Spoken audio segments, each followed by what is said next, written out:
सफलता की राह पर समस्याओं की भीड़ भारी है। सुनिए मेरे दोस्त, सफलता की राह पर समस्याओं की भीड़ बहुत भारी है, पर जीतेगा तो एक दिन जरूर अगर तूने हिम्मत नहीं हारी है। तो दोस्तों, हिम्मत किसी भी हाल में आपको ना हारने दूंगा, ना हम हारेंगे। हमारे प्रयास जरूर चालू रहेंगे और इसी प्रयास में आज हम सॉल्व करने वाले हैं डबली रेनफोर्स बीम पे एक न्यूमेरिकल, वो भी बैठ के आराम से अपने अपने घर, और आपके साथ रहेंगे आपके अपने अविनाश सर। तो देर किस बात की, फटाफट शुरू कर देते हैं आज का लेक्चर। डबली रेनफोर्स बीम कैसे डिजाइन करते हैं उसका बेसिक्स पूरी तरीके से आपके दिमाग में उतर जाएंगे, ये मेरी गारंटी है आपको। बस लेक्चर के स्टार्ट से लेकर एंड तक जरूर बने रहिए, शुरुआत से लेक्चर देखिए। तो चलिए, अब आपको ये लेक्चर में जो डिजाइन करने वाला समय वो समझा देता हूँ। देखिए, सबसे पहले तो उन्होंने कहा है कि एक आरसीसी बीम है, सिंपली सपोर्टेड है, जिसकी लेंथ 6 मीटर है और इसके ऊपर यूडीएल 20 किलो न्यूटन पर मीटर है, इंक्लूडिंग सेल्फ वेट। फिर उसके बाद डायमेंशन दिए उसके, बोलते हैं कि ये सक्सेसफुली इतना लोड ले रहा था, ओके, बट बाद में इन्होंने इस बीम के डायमेंशंस रिड्यूस किए। पहले कुछ होंगे अलग, अब नए वाले जो रिड्यूस करके है वो 300 mm उसकी विड्थ है और जो ओवरऑल डेप्थ है 500 mm है। तो हमें पता है कि इफेक्टिव डेप्थ कहीं ना कहीं हमें लगने ही वाली है, तो हम क्या करेंगे, ओवरऑल डेप्थ में से इफेक्टिव कवर 40 माइनस करेंगे तो 460 mm इफेक्टिव डेप्थ मिल जाएगा। कई लोग क्या करते हैं पता है, यहाँ पे effective depth is equal to overall depth minus ये clear cover minus bar diameter divided by 2, ऐसा करता है, ये भी चलेगा। अजम्पशन ऐसा भी हो सकता है, ऐसा भी हो सकता है, आपके ऊपर डिपेंड है, ठीक है। दोनों वैल्यूज बराबर ही कंसिडर किए जाएंगे, सो डोंट वरी, मैं डायरेक्टली राउंड फिगर 40 कंसिडर कर रहा हूं। उसके बाद जो मटेरियल यूज किया है मेरे दोस्त, वो M20 ग्रेड का कंक्रीट है। तो साइट पे पहुंच जाने का, जब मैं समझा रहा हूँ ना, साइट पे पहुंच जाने का ऐसे विजुअलाइज कर, तो सिविल इंजीनियर बना है, एक काबिल सिविल इंजीनियर बना है, और तेरे सामने लोग सवाल लेके आ रहे हैं कि सर ऐसा ऐसा है तो क्या करना पड़ेगा, कितना रेनफोर्समेंट डालना पड़ेगा, है ना। तो तू बड़े गर्व से कह सकता है कि मुझे आता है। कब कह सकता है? स्टार्ट से लेके एंड तक वीडियो देखेगा तब। देख, अब M20 ग्रेड का कंक्रीट तेरे पास है उसमें, तो उससे क्या पता चलता है तेरे को कि भाई साहब उसमें परमिसिबल स्ट्रेस लिमिट 7 न्यूटन पर mm स्क्वायर है। अभी ये कहाँ से आया समय, तो IS कोड 456/2000 में टेबल नंबर 21-22 में ये दोनों के वैल्यूज है। Permissible stress limit in steel 230 Newton पर mm स्क्वायर, गॉट इट। तो ये सब कुछ लिस्ट आउट करने के बाद क्या पता करना है, तो वो बोल रहे हैं कि रेनफोर्समेंट रिक्वायर्ड इन टेंशन और कंप्रेशन इफ रिक्वायर्ड जरूरी रहेगी तो कितनी लगेगी, ये आपको निकाल लेते। काम बड़ा आसान है, शुरू कर देते हैं। सबसे पहले आपको करना क्या है, सॉल्यूशन में मैक्सिमम बेंडिंग मोमेंट निकालना है। कैसे निकालते हैं, L और W अपने पास है, तो सिंपली सपोर्टेड बीम यूडीएल उसके ऊपर, तो उसका फॉर्मूला है WL²/8। W का वैल्यू 20 इंटू L का value 6 divided by 8, 90 kilo newton metre, ये इसका आंसर आ जाएगा। इसको न्यूटन mm में किया तो पावर 10⁶ से मल्टीप्लाई करना पड़ता है, इतना इजी है। उसके बाद अब मैक्सिमम बेंडिंग मूवमेंट निकालने के बाद बैलेंस मूवमेंट, या इसको क्रिटिकल मूवमेंट भी बोलते हैं, कभी कभी सम में अगर यूज किया क्रिटिकल मूवमेंट दिया है तो गड़बड़ा मत जाना, ये आपको पता रहना चाहिए। अब यहाँ पे तो नहीं दिया है, तो हम क्या करेंगे, QBD², ये फॉर्मूला यूज करेंगे। यहाँ पे Q का वैल्यू होता है sigma CBC kg, got it. ये मोमेंट ऑफ रेजिस्टेंस का कांस्टेंट है QBD²। अब यहाँ पे हमें K नहीं पता है, ये देखिए K नहीं पता है, J नहीं पता है, तो ये पहले निकाल लेंगे। देखिए के के लिए m sigma CBC upon m sigma CBC plus sigma ST होता है, बट m भी नहीं पता है तो m का फॉर्मूला 280 अपॉन 3 सिग्मा सीबीसी होता है। सिग्मा सीबीसी का वैल्यू 7, इसको कैलकुलेट करूंगा तो ये हो जाता है 13.33।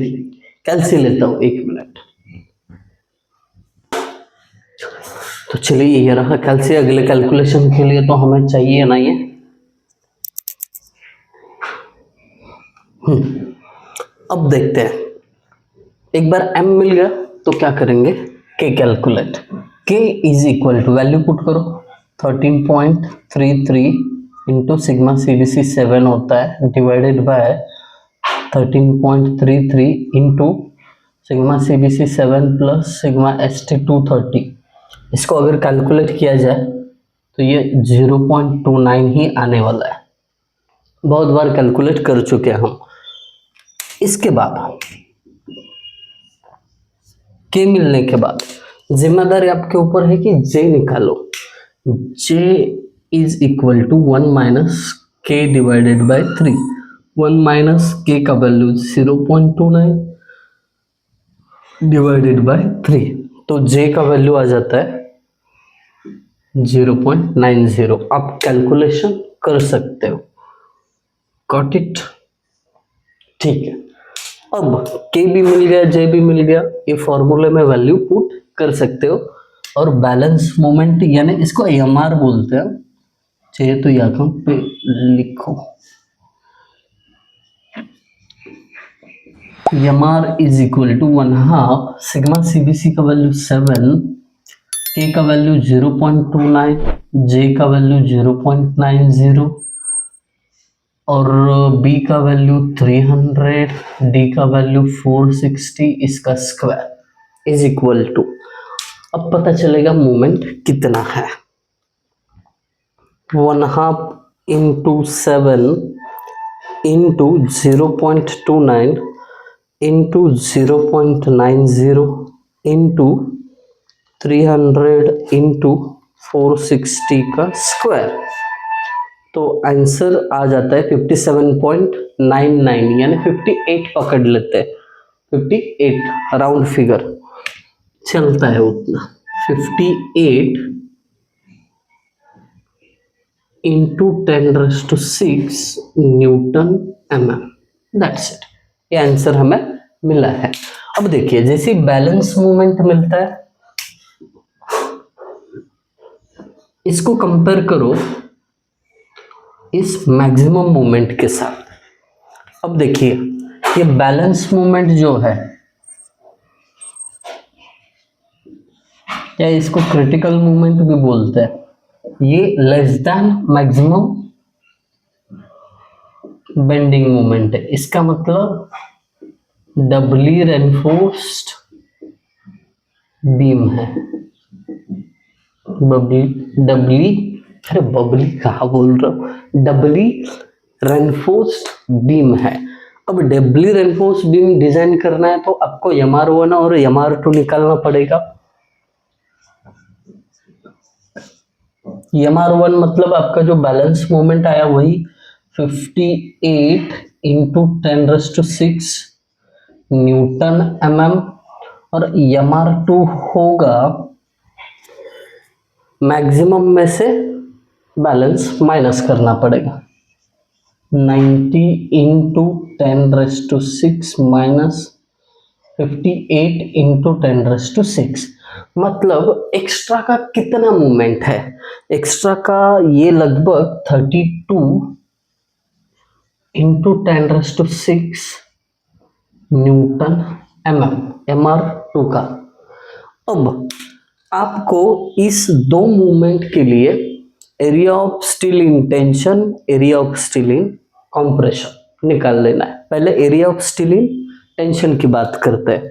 तो AST1 फॉर्मूला क्या है उसका, देखिए वहां पे MR1 upon sigma ST into D minus XC divided by 3। अब यहाँ पे XC हमें पता नहीं है क्योंकि निकाला नहीं है ना हमने, तो हम क्या करेंगे, XC is equal to KD, formula पता है, K का वैल्यू 0.29 है और D का वैल्यू 460 है, इससे XC मिल जाएगा। XC का वैल्यू देखते हैं कितना आता है, 133.4, 133.4 mm, ये XC का वैल्यू। Got it. ये आगे जाके लगने वाला है, इसके लिए मैंने बॉक्स कर दिया। दोस्त यहाँ तक कुछ तकलीफ है क्या आपको? नहीं है ना? परफेक्ट, आगे बढ़ते हैं। अगर आपने इसके पहले जो डिजाइन के 2 सम अपलोड किए ना, वो नहीं देखे होंगे तो पहले वो देख के आओ।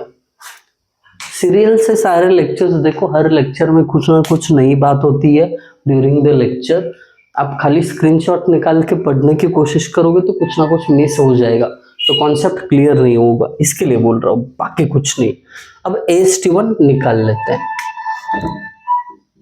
AST1 is equal to, MR1 कितना है, 58 into 10⁶ divided by sigma ST230 into D का value 460, XC 133.4 divided by 3 is equal to, चलो पता कर लेते हैं, 50, ये क्या हो रहा है, shift 93 is equal to AC, 58 into 10⁶ divided by 230 into bracket में 460 minus 133.4 divided by 3 bracket close is equal to 606.87। वही है ना, एक बार देखने दो। हाँ, 606.87 एरिया है तो mm²। AST1 तो हो गया। अब AST2 is equal to MR2 divided by sigma ST into D minus DC। Value put करते हैं। MR2 कितना है मेरे दोस्त, कहाँ पे गया, MR2 32 into 10⁶, 32 into 10⁶ divided by sigma ST230 है, D का वैल्यू 460 है। अब यहाँ पे आप पूछोगे कि सर ये DC क्या है, तो ये जो DC है ना, ऐसा आपका बीम का क्रॉस सेक्शन है, यहाँ पे कुछ कंप्रेशन रेनफोर्समेंट होगा, उसका कवर जो है वो DC होता है। अगर नहीं दिया है तो अज्यूम करना है 30। Got it. ज़्यादा कोई इसमें सोचने वाली बात नहीं है। तो हम क्या करेंगे, कैलकुलेट करेंगे। चलिए कर लेते हैं। 32 इंटू 10⁶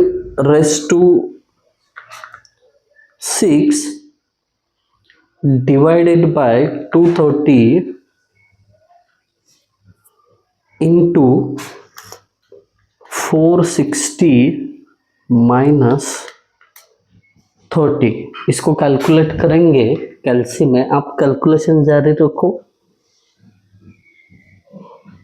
कितना आता है, 323।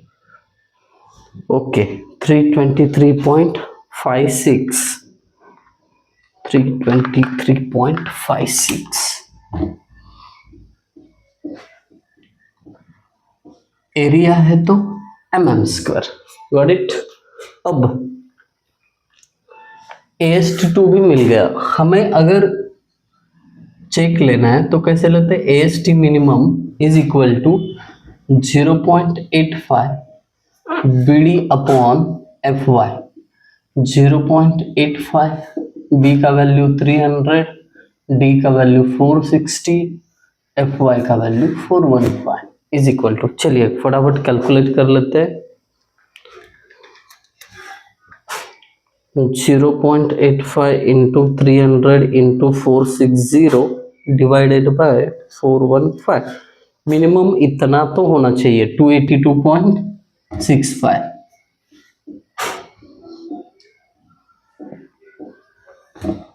इससे कम नहीं है ना किसी में, AST1 और AST2 में नहीं है, तो इसका मतलब सही है।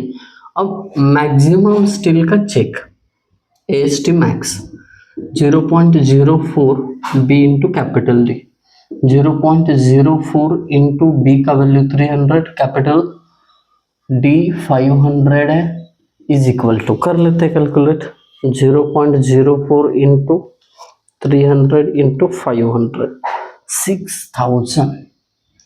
इससे ज्यादा नहीं होना चाहिए, ये देखिए 600 और 300 कहीं पे भी ज्यादा नहीं है। अब इसके बाद आपको total area of steel in compression वो निकालना है। AST1 और AST2 को ऐड कर दो, 606.87 प्लस AST2 कितना है 323.56। समय बचाने की कोशिश करो, फटाफट सॉल्व करने की, ताकि आपका और मेरा समय ना जाए। 7 प्लस 323.56, 930.43। ये मिला क्या, total area of steel in tension. अब इससे काम नहीं चलेगा, आपको नंबर ऑफ बार्स जो है ना वो प्रोवाइड करने पड़ेंगे, ठीक है। Number of bars is equal to total area of steel 930.43 divided by, एक स्टील बार हम अज्यूम करते हैं 20 का, total area of steel divided by एक स्टील बार का एरिया, तो इससे मिलेगा हमें number of bar 930.43 pi divided by 4 into 20 का स्क्वायर 2.96। अब अच्छा पॉइंट में कौन बार्स प्रोवाइड करता है रे, ये होता है nearly equal 3 bars, got it, perfect. अब area of steel in compression, उसका फॉर्मूला क्या है, mr2 upon 1.5 m-1 sigma dash CBC into D minus DC। यहाँ पे एक ही चीज अननोन है, सिग्मा डैश CBC, बाकी सब कुछ नोन है। सिग्मा डैश CBC निकाला कैसे जाता है बता देता हूँ आपको। ये देखिए, जो स्ट्रेस स्ट्रेन डायग्राम होता है ना उसका सहारा लेना पड़ेगा, ठीक है। ये जो होता है ये सिग्मा डैश CBC होता है, ये ऊपर का सिग्मा CBC होता है, ये जो न्यूट्रल एक्सिस की डेप्थ है बैलेंस करके किया है तो ये XC, ये जो है ये DC, ओके। अब क्या करेंगे, सिमिलर ट्रायंगल की प्रॉपर्टी, ये देखिए ये और ये बाहर का सिमिलर ट्रायंगल्स है। अब इस ट्रायंगल की विड्थ सिग्मा डैश CBC, उसकी जो हाइट है ये कितनी होगी, पूरी XC है, उसमें से DC माइनस करना पड़ेगा, राइट। अब भी देखिए ऊपर का मतलब बड़ा वाला, उसकी width sigma CBC divided by height कितनी होगी XC, इसमें खाली वैल्यूज पुट करेंगे, सिग्मा डैश CBC पता नहीं है एज इट इज रखो, is equal to sigma CBC कितना है 7, XC कितना है मेरे दोस्त 133.4 इंटू ये उधर जाके मल्टीप्लाई होगा, तो XC कितना है 133.4 माइनस DC का वैल्यू 30, गॉट इट। इसको कैलकुलेट करना है बस, आपको मिल जाएगा जो चाहिए। 7 divided by 133.4 into 133.4 minus 30 bracket close is equal to, यह आ जाता है 5.43 न्यूटन पर mm स्क्वायर। बाकी काम तो आप सब जानते हो, इसको इसमें पुट कर देना है, ASC is equal to mr2 का value 32 into 10⁻⁶, divided by 1.5 13.33 minus 1 a value of sigma dash CBC d का वैल्यू 460 है माइनस DC 30 है। Got it. चलिए therefore ASC is equal to, अब आप क्या करिए, जैसे हमने AST निकाला था ना यहाँ पे, वैसे यहाँ पे ASC का एक वैल्यू आएगा, फिर उसके बाद नंबर ऑफ बार्स निकालने। नंबर ऑफ बार्स कैसे निकालोगे, जो ASC का वैल्यू आएगा उसको डिवाइड करोगे पाई बाय 4 इनटू, अब अज्यूम क्या कर रहे हो उस पर डिपेंड है। बार अगर 20 mm का अज्यूम किया तो पाई बाय 4 इंटू 20 का स्क्वायर करोगे, 16 का कर दो तो उससे आपको नंबर ऑफ बार मिलेंगे, 16 कर लेना, ठीक है। और उससे एंड में एक स्टेटमेंट लिखना, number of this much bars provided in tension side, number of this much bars provided in compression side, और एंड में एक डायग्राम बना दो। लास्ट लेक्चर में भी बनाया होगा आप लोगों ने। I hope this is sufficient for today's lecture. आप सभी को समझ में आया है तो जरूर कमेंट करके बताना। Thank you guys for watching video. Thank you so much.